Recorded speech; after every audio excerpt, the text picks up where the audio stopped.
Olá, bem-vindos a mais uma edição do GS1 Talks, o videocast oficial da GS1 Brasil, que nesta temporada está sendo gravado aqui no Brasil em código 2025. O tema desse episódio é um tema essencial para qualquer empresa que pretende se manter relevante e ter um crescimento consciente, sustentável. É branding e growth. Eu acho que assim são temas relevantes, todo mundo fala, mas pouca gente tem acompanhado a mudança, né, de posicionamento, a mudança que a liderança precisa ter diante desses temas. E para participar dessa conversa aqui comigo já estão no estúdio três feras, né? Pablo Toledo, executivo da BYD Brasil, obrigada pela presença. Obrigado pelo convite. Desse lado, Adriana Salles, jornalista. Olha, minha colega, te admiro muito e é também cofundadora da HSM Management. E o Fred Bellini, gerente executivo de marketing, comunicação e sustentabilidade da GS1 Brasil. Bem-vindos. Que bom ter vocês aqui para falar de temas tão difíceis, mas tão atuais e necessários, né? Então, esse episódio, na verdade, é um convite para a gente repensar o crescimento sobre uma ótica diferente. A ótica do branding, a ótica dos dados, da cultura corporativa, da transparência e de posicionamento estratégico. Então, vamos começar aquecendo aqui, né, o bate-papo com você, Pablo. Pablo, então, é executivo da BYD Brasil, uma marca caiu no gosto do brasileiro, né? Um momento da empresa muito especial, de crescimento acelerado. Antes da gente entrar no tema, eu queria que você falasse um pouquinho da BYD Brasil, desse momento que vocês estão passando aqui no Brasil. Legal. A marca de fato caiu no gosto do brasileiro, mas é uma marca que já está aqui faz tempo, né? Primeiro como uma marca B2B, a gente chegou aqui em 2014 como uma fábrica de chassis para ônibus elétricos, depois painéis solares, módulos fotovoltaicos aqui no interior de São Paulo, em Campinas, e uma terceira planta em Manaus para baterias de ônibus elétricos. No fim de 2021 começou a operação de carros elétricos, se estabelecendo como uma marca premium, né, carros na faixa ali de R$500.000, e acho que isso foi importante para apresentar para o público brasileiro a marca como uma marca de tecnologia, uma marca premium. Trouxe depois dois SUVs, o Song Plus e o One Plus, e de fato fez a apresentação para a sociedade brasileira com o Dolphin, o BYD Dolphin, em junho de 2023, e foi o grande divisor de águas, porque foi um carro com alta tecnologia por R$149.800. E como eu disse aqui no papo com o público, foi o carro que mandou a mensagem de que carro elétrico não era um carro só para rico, né? Foi o carro elétrico, apresentado à classe média. Para uma população brasileira apaixonada por carro, apaixonada por tecnologia e que até aquele momento não se sentia autorizada a debater, a entrar no universo da eletrificação. A partir daí, acho que a gente conseguiu estabelecer com o brasileiro um diálogo sobre a eletrificação, principalmente na cadeira que eu ocupo. Se a gente vai falar de branding e de growth, a gente não quer só, como BYD, liderar comercialmente essa jornada. A gente quer liderar a narrativa. E aí eu não posso responder só pela BYD. Eu tenho que responder pelo segmento e dirimir dúvidas sobre recarga, infraestrutura de recarga, autonomia de bateria, segurança, compra em segunda mão, né? A revenda, Sim, a recompra, peças, né? Então, pós-venda. Foi assim que a gente, resumidamente, construiu a reputação, a marca da BYD no Brasil. Como a gente está vendo, o rebrand e o growth não são atividades que envolvem apenas comunicação, são decisões estratégicas, né? E aí, assim, eu queria que vocês trouxessem aqui para o nosso bate-papo uma visão mais macro. O que mudou nesses últimos tempos da estratégia de growth, de branding para as empresas, né? Com um mercado tão em evolução e aceleração tão rápido. Uma coisa que eu acho que é interessante, que eu tenho percebido, tanto na GS1 quanto nos nossos associados, eu vejo muita indústria, varejo também presente nisso, que eu sentia que antes a gente tratava como caixas separadas. A gente tratava branding como uma caixa específica, growth como outra caixa, performance especificamente. A gente passou a entender que essas caixas não são separadas, que elas são complementares. Então, se a gente quer ter efetividade em awareness ou gerar resultado efetivo para crescimento, a gente não pode entender simplesmente como ativações e ações separadas. Então, eu não posso fazer campanhas exclusivas, quer dizer, até posso, mas tenho que entender isso num contexto maior de awareness e tenho que entender também o valor que o growth traz e as campanhas de performance trazem também para o conhecimento de marca. Então, o que eu sinto de repensar também o modelo do marketing atual é você não entender isoladamente cada uma dessas caixas, mas entender isso num contexto mais completo dentro da empresa e da estrutura também das campanhas. Então, acho que isso tem sido uma remodelagem, né, do marketing moderno, e eu vejo as empresas, indústrias, varejo e, na verdade, todo mundo que está investindo de alguma forma em marketing com um olhar um pouquinho mais integrado em relação a isso e tentando entender. Fora a análise de Big Data, que eu acho que a gente não pode descartar, que eu acho que é um grande input ali que traz para a gente, mas mais do que o dado é a interpretação correta desse dado. Então, acho que aqui também tem uma... falou de narrativa, né? De comandar, de construir essa narrativa. Eu queria pôr, já que a gente vai falar de narrativa, eu queria fazer uma narrativa meio apimentada aqui, Claro. se vocês me permitem.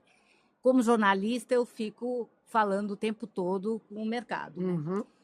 E o que há um certo incômodo, ou pelo menos os players são divididos em dois grupos, um que está indo para esse caminho, que foi falado aqui, de juntar o growth e o branding, mas outro grupo está indo muito no growth, muito na busca de leads e pouquíssimo do branding, a ponto de alguns acharem que vai ter uma crise nisso aí. Porque, na verdade, todos os players estão cada vez mais competitivos, há uma tendência dos produtos ficarem commodities, a BYD deslancha aí na tecnologia, não tem para ninguém, mas vai chegar um momento em que os outros vão correr com a tecnologia e fica uma questão de branding daí, para diferenciar de experiência, etc.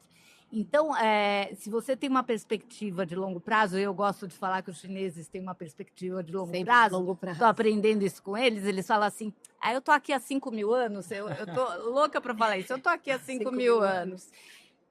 Então, eu penso longe, lá na frente, e eu acho que algumas empresas estão perdendo essa oportunidade de trabalhar branding. Porque o crescimento pode ter uma limitação, o branding não, né? Quer dizer, a diferenciação pelo branding não tem limite de diferenciação. Usando os horizontes de crescimento da McKinsey, eles usam para inovação, mas o branding você cresce no H1, no H2 e no H3. Né? Você continua, você faz um crescimento. Mas seguindo a linha da aplicância que você propõe, eu quero ver esse branding aí, porque é um desafio, né, Adri? Que mensagem que nós vamos trabalhar aqui na linha dos chineses? Vamos lá, de 5 mil anos, né? Vou te falar da nossa nova marca. Nós vamos trazer uma segunda marca esse ano, que é a Denza. A Denza é uma marca premium que nós vamos trazer. E no premium, por exemplo, você trabalha muito tradição, né? Nós não temos tradição na Denza, né? E aí o slogan da Denza eu acho lindo, que é assim, Technology drives elegance. Então nós estamos substituindo tradição por tecnologia. Porque a gente não tem tradição, então a gente quer dizer, a nova elegância vem da tecnologia. Volto para o automotivo hoje, que não é o premium, que é o de volume. O que exatamente marcas... E aí é uma provocação, eu tô bem pisando em ovos para não entrar mais em provocação. Mas vamos lá. Eu adoro provocação. Fica à vontade. Que mensagem a tradição vai trazer, né? Então, para sair do automotivo e falar da nossa área. Eu trabalho há X anos no jornalismo. Você pode trazer credibilidade, né? Você pode trazer fidelidade. Vou falar de uma marca que nós todos admiramos, uma concorrente que nós todos admiramos, a Toyota. Né? Nós todos admiramos a Toyota. No serviço de pós-venda e tudo mais. Né? Então, o que essas marcas vão trazer como branding que vai convencer esse consumidor? Esse consumidor está esperando dessas marcas que tipo de atributo, né, para ser convencido. E eu digo isso mesmo num debate aberto aqui, porque o que eu acho que a BYD está oferecendo de fato é muito sexy, né? É muito sexy, de tecnologia, de um smartphone em cima de 4 rodas, de uma tela que gira, de inteligência artificial, Câmeras. as câmeras, de um carro que conversa com você, Antigamente, e a minha percepção como outsider é que o apaixonado por carro, ele vinha muito pelo cheiro de gasolina e ronco do motor.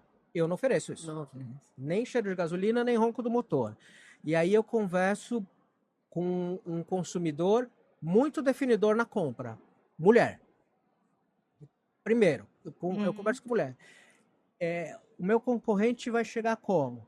Ele pode chegar com uma SUV, com segurança. Enfim, eu tô só jogando mais pimenta aqui na Mas sabe sua... o que é sexy também?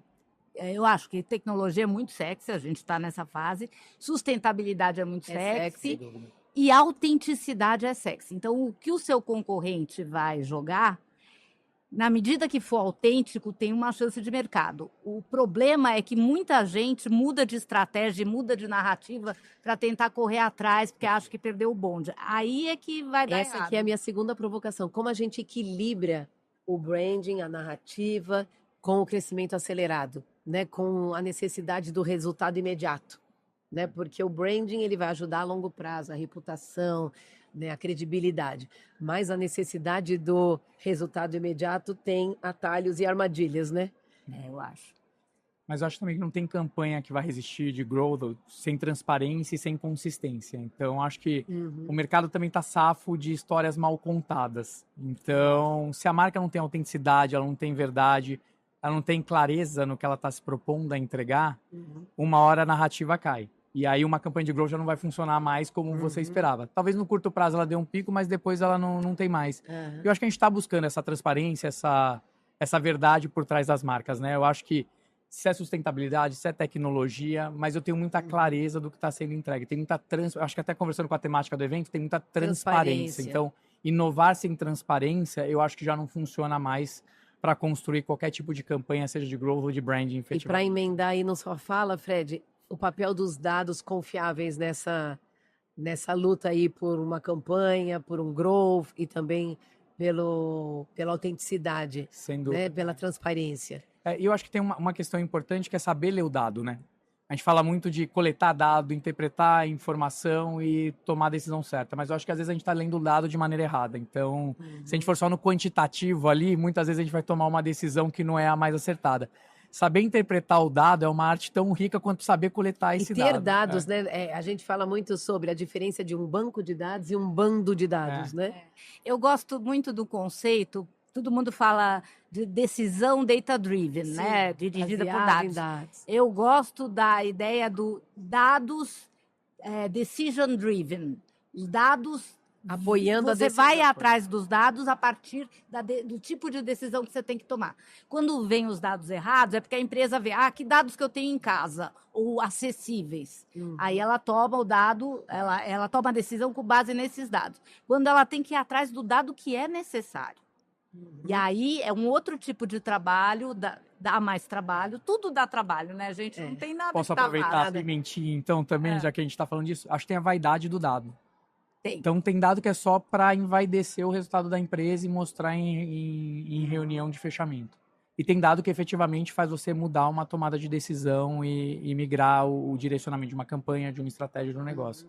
Então, o dado da vaidade é o dado que normalmente é reportado, né? Mas tem o dado verdadeiro, o legítimo, que é o que vai te ajudar numa decisão mais E transparente. tem aquele dado que às vezes faz a gente tomar uma decisão errada, né? Como você falou, quando a gente realmente vê essa outra ótica, tomar decisão em cima de um dado, ele precisa de fato ser confiável, né? Porque senão tudo a partir dali, né, vai gerar uma decisão errada.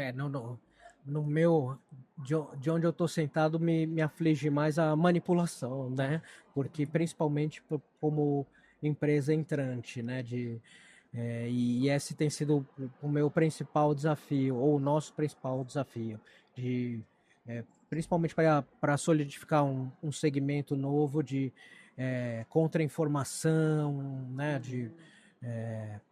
E não só, como eu disse, em dados relativos à BYD, mas ao segmento, né? Sim. De carros infraestrutura elétricos, de recarga, residencial, bateria. Então, como se manipula isso? A gente discutiu agora de subsídio de governo chinês, né? De como é que é isso, uma grande aware sobre o navio da BYD, que trouxe muitos carros, são 7.000 carros. Sei lá, entraram acho que na última chegada 7.000 carros, num mês em que a gente vendeu 8.000. Então, assim, 7.000 carros. E aí vendeu 8.000. Não deu nem o do mês. Então, como é que você manipula essa informação e cria toda uma narrativa de que há uma invasão? Não deu um mês. Então, não só, assim, guerra de narrativas, não só do ponto de vista de tomada de decisão, que é importante. Eu sei que eu estou inventando aqui o uso desses dados, mas o que mais me aflige de onde eu estou sentado é como é que é o uso disso e como é que você conduz, né? Mas a reação é um sinal, eles estão mostrando a fragilidade, né, também. Mas porque eu sei, é difícil. É um consumidor. Eu ontem, Adriana, eu fiquei de frente para uma consumidora que tomou uma decisão baseada nisso. Ela falou: poxa, eu ia comprar o seu carro na última hora. Eu falei: é guerra de narrativas, é manipulação de dados e às vezes até fake news, né? Exato. Que hoje o exercício, né, de jornalistas é o tempo todo praticamente enxugar gelo, né? Você provando né, o que é verdade, o que é mentira nesse mundo de hiperconectado, hater, né? E com dados de fato sem origem e sem veracidade. Esse é o desafio que a gente está, vivendo. Vai ser constante. Eu acho que daqui para frente a gente vai ter que encontrar canais confiáveis, mas eu concordo, eu acho que se apropriar de um número para construir uma narrativa também que não é transparente e verdadeira, eu acho que tem um prejuízo gigante para outras marcas. Então, na verdade, não é só o que você constrói de narrativa, mas como estão construindo, manipulando a informação para também trazer destruir reputação, né? Uma inverdade ali no cenário total. A gente ainda vai ter que aprender a trabalhar mais inteligência contextual. A gente, pessoa física, e a gente, pessoa jurídica. Que é a única escapatória que tem para esse dado tirado do contexto e jogado como fake news ou, né, manipulado de alguma maneira. Não sei, a gente vai ter que aprender. Não sei como é que vai ser, mas a gente vai ter que aprender. Aí eu acho que entra a cultura da empresa, entra a reputação da empresa, né? E aí, Adriana, eu já ia te perguntar como fazer com que esses valores que antes a gente achava que eram intangíveis de fato, virarem um diferencial competitivo das empresas. É mais fácil confiar no dado de uma marca que é transparente, que já existe uma cultura, né, e uma credibilidade estabelecida, digamos assim. Você sabe que um professor da MIT Sloan School desenvolveu um software para medir cultura. Então, a primeira coisa é que não é mais intangível. Ele fez uma parceria com a... Eu perdi agora o nome do site, aquele site americano que a gente tem no Brasil também, em que o pessoal vai lá e fala o que é como é que é o clima da empresa, vota, vai dando informações todas sobre a empresa. Me fugiu Glassdoor? o nome. Glassdoor. Eu sabia que tinha Glass na história. Glassdoor, exatamente. Eles fizeram uma parceria com o Glassdoor e com inteligência artificial e tudo, criaram esse aplicativo para medir as culturas. Então, agora está vindo à tona lá, nós quisemos até trazer isso para o Brasil, talvez em algum momento isso venha para o Brasil, mas eles estão naquele momento de ver onde a cultura é tóxica, onde tem washing, né, culture washing, o pessoal está maquiando a cultura, onde que tem uma inovação de fato. Por exemplo, não dá para questionar que na BioID, com 120 mil pessoas em P&D, não tem inovação. Exato. Por mais que você queira manipular, até pela quantidade já não dá. Mas, além de tudo, tem todo um trabalho da qualidade dessa inovação, desse processo. Então, a primeira coisa é que cultura não é mais intangível. Deixou de ser no momento que começou a ser medido, as pessoas começaram a ser escutadas sobre o que elas acham da cultura, né? Isso tem outros índices que ouvem isso, não são só eles, mas eles estão fazendo isso de uma maneira que eu acho particularmente científica, assim, que é bacana. E a outra coisa, de novo, eu volto na autenticidade. Eu tenho muito essa preocupação, e você sabe, acho que você sabe disso, Débora, muitas empresas trabalham muito media training. Sim. Para contar uma história diferente do que é a história real. Sim. O jornalista detesta isso. E saca isso nos primeiros 2 minutos. Né? Muito rápido. E tem o hábito da checagem, que é um hábito da profissão, né? E que a sociedade não tem. Falou, escutou, sai repetindo. O jornalista o influenciador digital, muitas vezes. Claro que há exceções, mas muitas vezes... O jornalista tem, pela natureza da profissão, o hábito de checar, de ver a veracidade e tudo mais. Então, sendo autêntica a cultura, nem que seja uma cultura um tanto quanto desagradável. Tem espaço para cultura que não gosta de diversidade? Tem. Sim. Pode representa, tem outro valor, mas representa. Agora, tem que ser real. Falar que tem diversidade e depois botar a foto lá só com um homem branco de 40 anos... É o greenwashing ali de tudo, né? Exato. Então, acho que é mais por aí, essas duas coisas, tangível e veracidade. Aí sim a cultura acaba sendo um diferencial competitivo. Ela floresce e acaba sendo um diferencial competitivo. Você não falou do desafio, que é crescer rápido e manter a reputação. Existe uma preocupação dentro da BioID Brasil nesse sentido? Existe, né? A gente faz tudo ao mesmo tempo, né? Existe uma preocupação, assim, é uma velocidade alucinante, né? A minha percepção, eu dividi um pouco isso na conversa que eu tive com a Adriana. A minha percepção é que até pelo volume que a China tem, o volume industrial de gente, de capacidade de produção, de tudo, né? A organização e o planejamento muitas vezes dão espaço a uma dinâmica de tentativa e erro. O positivo disso é que se conserta muito rápido. Muito rápido, né? Assustadoramente rápido, né? No nosso Dolphin Mini novo, azul, esgotou e isso foi reposto rapidamente. Então, sei lá, as primeiras lojas que a gente estabeleceu aqui no Brasil foram feitas para vender 50 carros por mês e de repente estavam vendendo 500. Isso é que é growth. Então elas tiveram que ser reformadas e aí em 2020 nós vendemos 260 carros, em 23 17 mil. E aí fura pneu, bate retrovisor e esse pós-venda não estava preparado. Porque a transparência é legal, assim, afunilou. Eu tive que correr para consertar.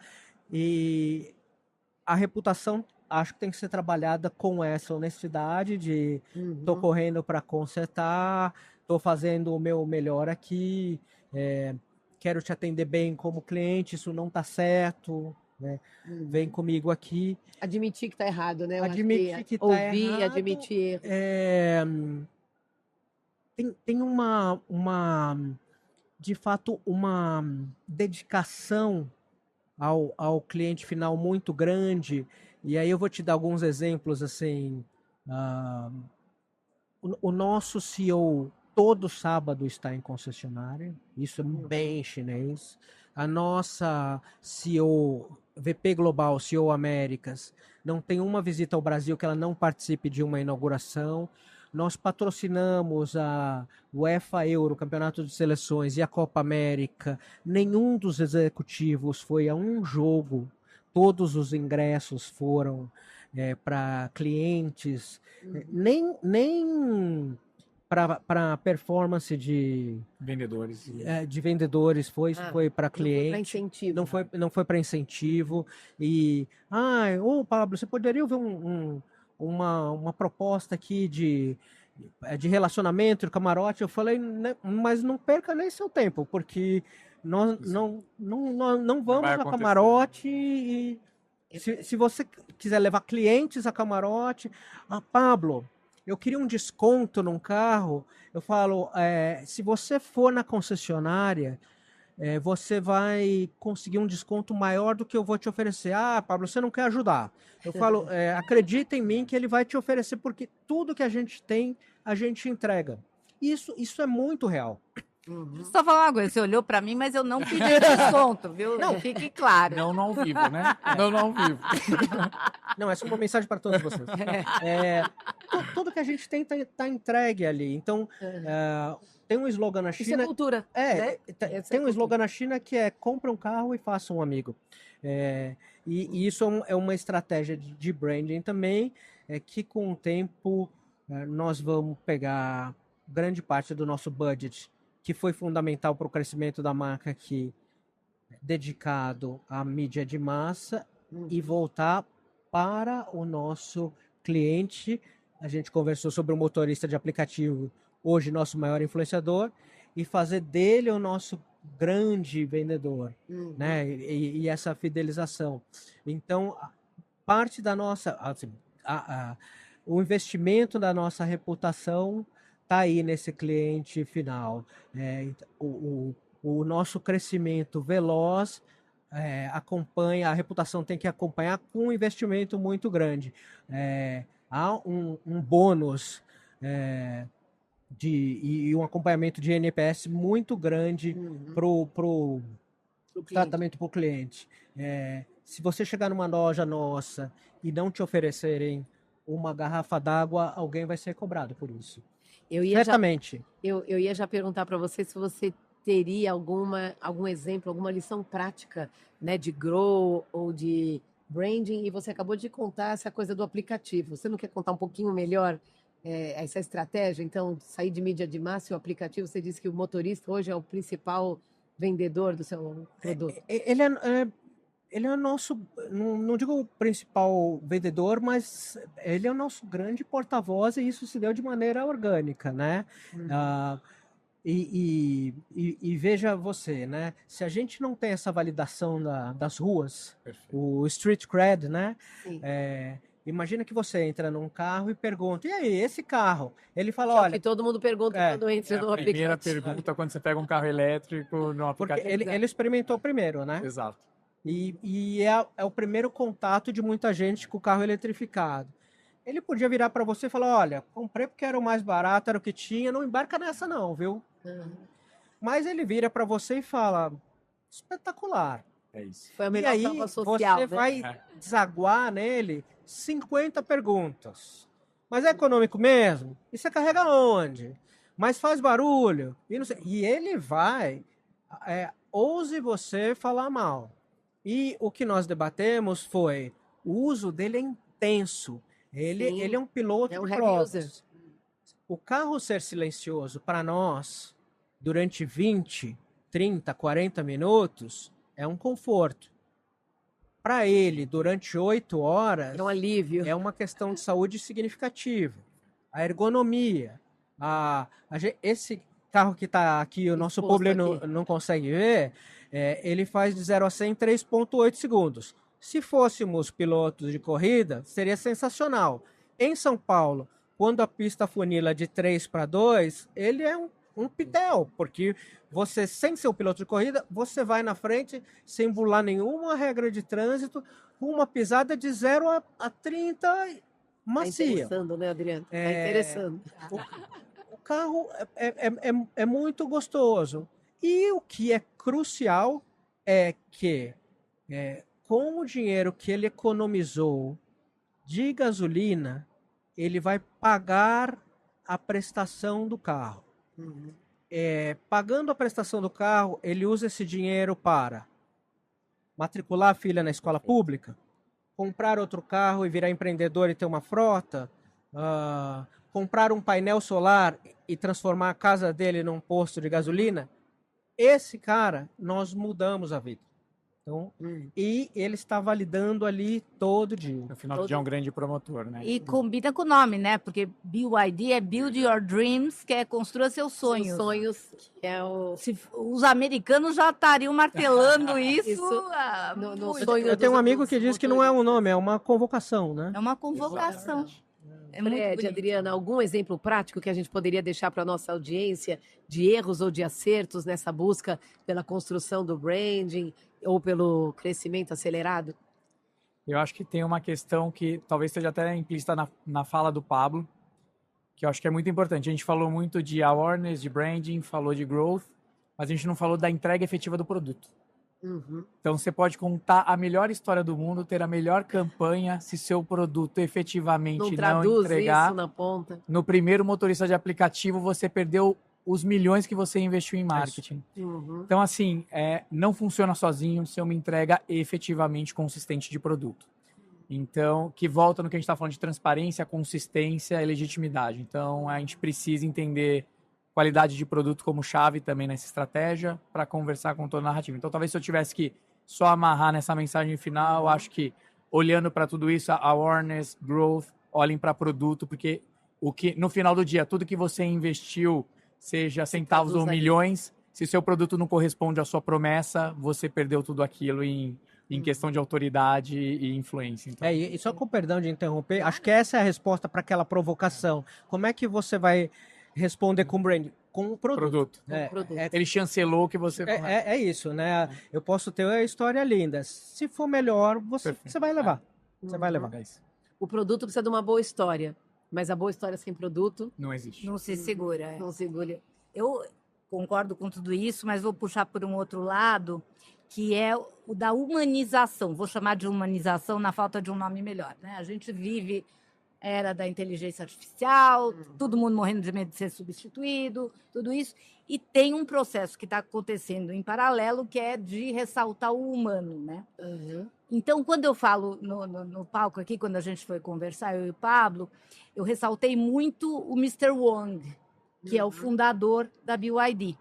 Todo mundo conhece o Elon Musk, mas Sim. o Mr. Wang veio antes do Elon Musk, abriu o capital da empresa antes do Elon Musk, fez tudo em carro elétrico antes do Elon Musk. A gente só não conhece porque a gente só conhece as coisas do Ocidente e não conhece as do Oriente. Uhum. Mas o personagem do Mr. Wang, que foi lá elogiado pelo Warren Buffett e pelo Charlie Munger, que são grandes investidores, falaram Ainda dele era desconhecido. Eles chegaram, o conheceram, investiram na empresa em 2008, ainda falaram assim, nossa, ele é um misto de Thomas Edison. Edison com Jack Welch. Welch. Resolve as questões técnicas como Thomas Edison e executa como Jack Welch. Nunca vimos alguém igual. Então, eu acho que entender esses personagens, essa humanização aí, é muito importante. Então, eu iria também no branding por esse caminho. Fica a dica. Gente, nosso episódio chegou ao final. Queria agradecer demais a participação de vocês, os conhecimentos que vocês trouxeram aqui para a nossa mesa, para a nossa audiência. E você que está nos assistindo, continue nos acompanhando no GS1 Talks, que nessa edição especial aqui direto do Brasil em Código 2025. Na íntegra no YouTube, mas também parte dessa entrevista no portal de notícias e nas redes sociais da associação, LinkedIn e Instagram. Até o próximo episódio.